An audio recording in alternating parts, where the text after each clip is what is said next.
Welcome everybody, how you doing? Good. Come on, like you mean it. Welcome everybody, how you doing? Excellent.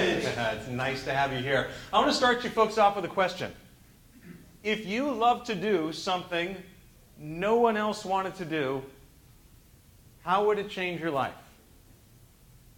If you love to do something no one else wanted to do, how would it change your life? You don't have to answer out loud. I just want you to think about that. While I do, I'll tell you what. While you think about it, let me tell you a quick story about clarinets. I have a fear of clarinets. Anybody else? Show of hands. Fear of clarinets. Anybody? Just me. Fantastic. I can't play it, so yeah, okay. Well, that's actually where it started. It's tied in with my fear of performance. I'll tell you this story quickly. When I was about 10 years old, I just started 5th grade, I started taking clarinet lessons at my school, my elementary school in Lexington. And when April rolled around, my family, we were celebrating the Jewish holiday of Passover, and we had a Seder like we do every year. And my dad asked me to play one of the Passover songs that we do every year on the clarinet to show off my skills. My skills were mediocre at best, but I felt like I was up for the challenge. I picked a song. I rehearsed for several weeks in my room. And when the time came to do it, now imagine this. Right? My whole family is there. I'm one of 4 kids, so all 3 of my siblings are there. My parents are there. My aunts and uncles are there. My grandparents are there. Some of these people fairly accomplished with some pretty good credentials. A lot of people around the table. We had to put the special leaf in the middle to accommodate everyone. And when the moment came, I came downstairs with my clarinet. I stood at the edge of the table just about like this. I put the clarinet to my lips, I took a deep breath, and I blew. Now, you know a sound a cat makes when you pull its tail really hard? That's the sound I made with the clarinet. I took one look at the group, and I bolted. I ran up to my room, and nobody saw me for the rest of the night. What happened? Well, I know in my head what happened. I knew that I wanted to be perfect in that moment. I wanted to play perfectly. I had some very accomplished people who, frankly, some of whom intimidated me, who were sitting around that table, and I wanted to do something in front of them as good as they did their own jobs. And the problem with screwing up first is that it eliminates any chance of perfect. When the first thing you do is make a mistake, all you can do is spend the rest of your time trying to recover, and I wasn't up for that. If I couldn't do perfect, I wasn't sticking around to soak up the humiliation, so I took off and nobody saw me for the rest of the night.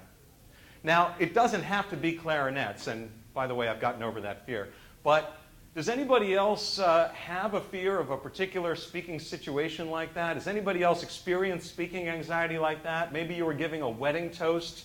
Maybe you were running a meeting at work. Maybe you were giving a speech at a conference like this. Show of hands, anybody else had a moment like that? Yeah? Okay, so it's not just me. That's good to know. Well, I want to let you know that it's not just us in the room, but it's actually a very common fear. So I have here a list of the 10 most common fears that are shared by Americans, taken from the book of lists. So there are different variations of this list, but if you look up a bunch, you'll see they're all pretty close to each other. Now, what do you think would go on a list like this? What are most Americans scared of? Fire? Spiders. Okay, good one. What else? And I'm going to say fire, too. Fire. What else? Flying. Excellent. What else? Heights. Sorry? Heights. Heights. Excellent. Gregory, nice job. Who else? Claustrophobia. Claustrophobia and closed spaces. Well, let's see. Who said dying? I can't see your name. Is it Corey? Corey, hold that thought. Number 10. The 10th most common fear among Americans, dogs. Number 9, loneliness. Number 8, flying. Nicely done. Number 7, death. Death is number 7. There are 6 things on this list that Americans fear more than dying itself. 6 things worse than death. Let's check them out. Number 5, sickness.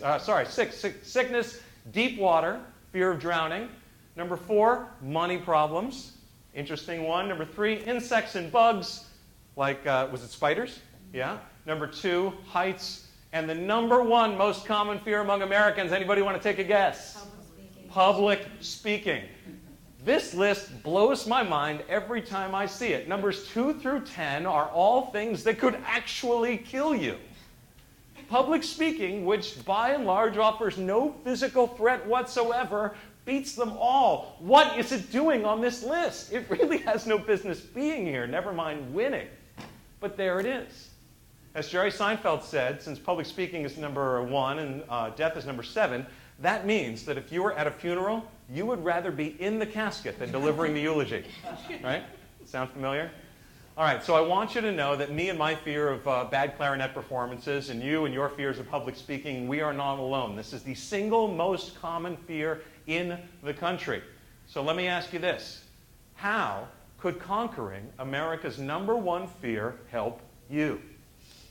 If you loved doing something that no one else wanted to do, how could it change your life? How would that change your working life? How would that change... Sorry, Chris? Yeah. I call it the Larry Bird moment, the give me the ball moment. Anybody remember Larry Bird playing for the Celtics in the 80s? Yeah? Remember what he used to do? They would be, down by 3 points, 10 seconds left, they're in the huddle, and Larry Bird was the only guy on the team who would say, give me the ball, I'll get it done. Imagine if you could be the give me the ball person in your company or on your team. And whenever an opportunity comes up to speak at a conference like this, or be in a video, or give a sales pitch, or run a meeting, or anything that involves you standing and talking, you could be the give me the ball person. How would that change your working life? How much more valuable would you become to the people who pay you? I'll just let you ponder that. So let's get going. I'm going to show you the 5 reasons that you freak when you speak in public. And then we'll go on after that. We'll spend the last 15 minutes or so on some techniques, very quick and easy techniques that you can use to try to beat that fear. You probably won't eliminate it entirely, and I'll explain why that is, but I'll try to help you knock it down to size so that it stops being a liability for you. It stops being something that prevents speaking from being enjoyable, and you may even find ways to make it work for you so it becomes an asset. How does that sound, Lisa? Good? All right.